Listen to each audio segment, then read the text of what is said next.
Hi guys, one of the attachments that comes with the Atmos Dry Plus style is the diffuser. What I love about this diffuser is the weight. It's super light.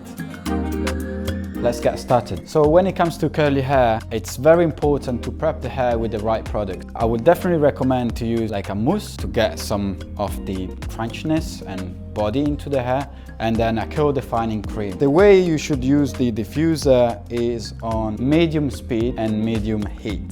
That's because we don't want the hair to go frizzy. So if you control the speed and the heat, the final result would be amazing.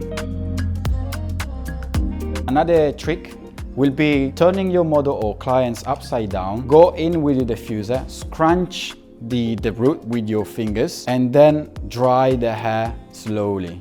By doing that, once your model or client will come back, you will have a really voluminous hair.